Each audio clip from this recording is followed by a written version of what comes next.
नमस्कार दोस्तों, उम्मीद करता हूँ कि आप खुशामदीन होंगे, अच्छे हों। मैं हूँ दीप सिंह वसूनिया। साथियों, आज स्पेशल क्या है कि आज मेरी किसी एक बुजुर्ग से बात हुई, जिसकी उम्र करीबन 70 साल करीबन होगी। उन्होंने मेरे को एक बड़ी दुखद बात ये बताई कि उन्होंने कई बार उनको सरकारी लाभ के लिए, पेंशन के लिए उन्होंने कई बार विभाग में और पंचायत स्तर पर भी उन्होंने कई बार आवेदन दिया, लेकिन उनका बिल्कुल बात सुनी नहीं गई, उनको बिल्कुल पेंशन नहीं दी गई। ऐसा ही हमने देखा, कई जगहों पर देखा है, जिस जानकारी के मुताबिक कई विधवाएं हैं और कई बुजुर्ग हैं, कई जो विकलांग अपंग लोग हैं, उनको भी पेंशन नहीं मिल रही है। साथियों, मेरा आपसे एक ही कहना है, यही कहना है कि आप जिस गांव में भी रहते हैं, जो अंतर्राष्ट्रीय मानवाधिकार सुरक्षा परिषद से जुड़े लोग हैं,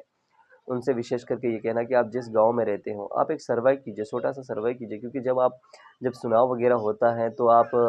मोहल्ले मोहल्ले में घर घर घूम जाते हैं पोस्टर लगाने के लिए कि भाई इन्हें वोट देना है, इन्हें कैंपेन करते हैं आप। लेकिन अगर एक समाज के लिए, एक अपने लोगों के लिए अगर कैंपेन करें, आप फलिये में जाकर एक एक फलिया उठाइए, कम से कम 8-10 फलिये होंगे आपके, तो एक एक फलिये को एक एक महीने में या 2-2 महीने में भी आप, एक एक महीने में या कभी कभी 15 दिन में भी आप एक मोहल्ले में घूमिए, 4-3 लोगों को इकट्ठा करके कि भाई जिन लोगों का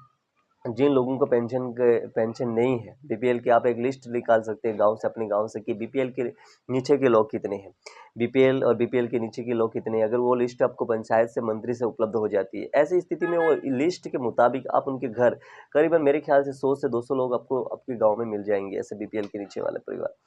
तो ऐसे लोगों को आप आवेदन करवा के एक पेंशन जारी कराएंगे, उन बुजुर्गों की जो आशीर्वाद है वो आप पे बना रहेगा। और आपके गांव में देखिए, हम देखते ही है कि मजदूरी करने लोग गांव से जाते, बाहर जाते हैं और वहीं पे कहीं ना कहीं दुर्घटना हो जाती है। दुर्घटना का ये शब्द आप याद रखिए, दुर्घटना हो जाती है, इसके बाद जो महिलाएं होती, बच्चे होते हैं, उनको कोई सहारा नहीं मिलता है, कोई सहारा नहीं होता है, वो महिला ही कमा के कहीं से खाती है। ऐसी स्थिति में आप उस महिला को, जो विधवा महिला है, उससे आप कैसे फ़ायदा करवा सकते हैं? आप उसका आवेदन ग्राम पंचायत में करवा सकते हैं, या ग्राम पंचायत में संबंधित विभाग में आप करवा सकते हैं। अगर आपको इसके बारे में जानकारी नहीं है कि कहाँ करवाएँ, कैसे करवाएँ, तो आप हमसे संपर्क कीजिए, हम आपका स पूरा सहायता करेंगे। तो आप, विधवा महिला होती है, उसके लिए भी आप करवाएँ, और उसके बाद जो विधवा महिला रहती है, उसकी बेटियों की शादी, ये सभी योजनाओं में आता है, अंतर्गत योजनाओं के अंतर्गत उनको लाभ मिलता है और वो आराम से कर सकता है। दोस्तों, मैंने क्या एक बात अभी-अभी आपको कही कि दुर्घटना हो जाती है। झाबुआ क्षेत्र की मैं बात करूँ तो दोस्तों, कम से कम 99% लोग, 99% लोग गुजरात में या अन्य प्रदेशों में काम करने के लिए जाते हैं, मजदूरी करने के लिए जाते हैं। ऐसी स्थिति में तो किसी न किसी के साथ घटना घट जाती है, और घटना घट जाने के बाद क्या होता है कि दोस्तों, उनको ना तो कोई मुआवजा मिलता है कभी-कभार, और अगर कहीं रास्ते में घटना घटी, चलो काम कर रहे हैं तो घटना घटी तो उनको मिल जाता है कुछ ना कुछ, लेकिन अगर रास्ते में आ रहे हैं, सड़क पे हादसा हो गया है, और आजकल क्षेत्र में हमने देखा कि दुर्घटना बहुत ज़्यादा बढ़ गई, बहुत स्पीड से गाड़ी चलाते लोग, सड़क पे चलाते हैं, और जिसकी गलती नहीं होती वो भी एक्सीडेंट में बेचारा मारा जाता है। आए दिन आप खबरें देखेंगे तो रोज आपको मिलेगा कि दुर्घटना वहाँ यहाँ हुई। और सारे लोग, दोस्तों, एक विशेष बात यह है कि सारे लोग, जितने भी लोग, ये लोग हैं झाबुआ क्षेत्र के जो लोग हैं, या अड़ोस पड़ोस से जिले के लोग हैं, ये मजदूर लोग हैं। कोई ये नौकरी वाले लोग नहीं होते, या इनके पास बहुत बड़ा एजुकेशन नहीं होता है कि ये कहीं बड़ा ऑफिस में काम करते हैं। ये मजदूर लोग होते हैं, ये डेली बेसिस पे काम करने वाले होते हैं, रोज कमा के रोज खाने वाले लोग होते हैं। ऐसी स्थिति में दोस्त, आप, साथियों, आप अपने गांव में, अपने फलिए में आप कैंपेन चलाएं कि मजदूर कार्ड, श्रम कार्ड बनाने के लिए उनको कहिए। अगर उनके पास श्रम कार्ड होगा, तो दोस्तों, उनको अगर कल दुर्घटना होती तो उनको बीमा उपलब्ध हो जाएगा,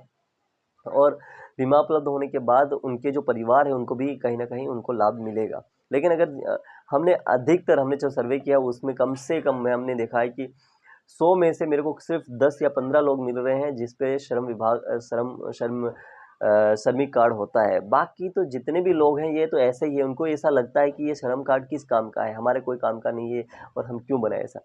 आपसे मैं आज से फिर निवेदन करता हूं कि आप जिस क्षेत्र में भी रहते हैं, आप जिस क्षेत्र में काम करते हैं, आप जहां भी आपके पास 4 लोग इकट्ठे होते हैं, किसी न किसी बहाने आपके पास आते हैं, या आप उनके पास जाते हैं, आप इस बात को जरूर रखिए उनके बीच में कि आप श्रम कार्ड है कि नहीं है। अगर वो नहीं है तो उसे कहिए तुरंत जाकर बनाइए, कोई बड़ी महंगी राशि नहीं होती, कुछ 50-100 के अंदर ही वो कार्ड बन जाता है। तो आप बनाने के लिए उनको बोलिए, और ताकि वो, उनको फायदा उपलब्ध हो सकता है। दूसरा बात ये है, और एक बात और कहना चाहता हूँ विशेष कि व्हाट्सएप पे, जिसे पढ़े लिखे लड़के भी जैसे कि बीए करे हुए हैं, 12वीं करे हुए हैं, ऐसे एजुकेट लड़के और ये जो चलो अन्य जो कम पढ़े लिखे हैं वो उनकी बात मानते ही हैं अपन। लेकिन ऐसे कि कभी भी आपको फ़ोन पे मैसेज आता है कि भाई अंबानी ने आपको रिचार्ज के लिए 1 महीने का रिचार्ज देने के लिए ये कर दिया है, और मोदी ने कर दिया, कभी-कभी राहुल गांधी ने कर दिया है, कभी इसने कर दिया, कभी उसने कर दिया। साथियों, मैं आपको बात बता रहा हूँ कि कोई भी व्यापारी या कोई भी बड़ा व्यक्ति या कोई भी नेता हो, कोई भी राजनीतिक पार्टी का आदमी हो, वो कोई भी इंसान आपको कभी भी नहीं देगा 1 महीने का रिचार्ज, ना 3 महीने का देगा। कभी रिचार्ज कोई नहीं देता है, लेकिन वो लिंक जो आते हैं, वो एक फ्रॉड आदमी के जो फ्रॉड होता है वो लिंक बनाते हैं, और जितनी बार आप लिंक को क्लिक करते हो उसमें दो चीज़ें रहती है। एक तो आप लिंक करने से आपका जो मोबाइल का जो डाटा रहता है, जो जानकारी रहती है, वो सारी उससे आदमी के पास चली जाती है। दूसरी बात ये होती है कि जितनी बार आप लिंक करते हो उस व्यक्ति को फायदा होता है, उस व्यक्ति को जैसे जितनी बार आप क्लिक करते हो उस लिंक पे तो उसको उतनी गिनती मिलती है, उसके हिसाब से उसको पेमेंट मिलती है। इसलिए वो जो झूठ होता है, फ़रेब होता है, वो मैसेज के माध्यम से वो फैलाने की कोशिश करता है। कभी कहता है कि कभी ऐसा मैसेज भी आते हैं कि इसको आप पहुँचाइए, 10 दोस्तों तक पहुँचाइए, नहीं तो आपकी माँ मर जाएगी, आपका बाप मर जाएगा। ऐसे स्थिति में आप सावधान रहें, ऐसे जब भी आपको मैसेज मिलता है आप उसको डिलीट कर दें। और दूसरी बात दोस्तों, मैं फिर इसे कहना चाहता हूँ कि बुजुर्ग पेंशन बुजुर्ग पेंशन और विधवा महिला पेंशन, और जो विकलांग लोग होते हैं उनके लिए ये पेंशन, और तीसरा ये मजदूर कार्ड जो होता है, श्रमिक कार्ड होता है, उसे बनवाने के लिए। और ऐसे छोटी छोटी जो योजनाएं हैं जो आपके क्षेत्र में, आपके मोहल्ले में, आपके गांव में है, आप पंचायत में जाकर 1 घंटा बैठिए, हफ्ते भर में भी 1 घंटा रहेंगे तो भी आपको उपलब्ध हो जाएगा। दूसरा एक विशेष बात ये कि जैसे कि राशन, जो उचित मूल्य दुकान होती है वहाँ पर राशन नहीं मिलता है लोगों को, तो वहाँ जाकर भी आप आधार कार्ड कैसे लिंक कराना है वो आप लोगों को बता सकते हैं, जिससे आपका और समाज का भला होगा, और आप उसके बीच, समाज के बीच में एक अच्छा रुतबा बनाएंगे। वीडियो में बने रहने के लिए बहुत बहुत धन्यवाद।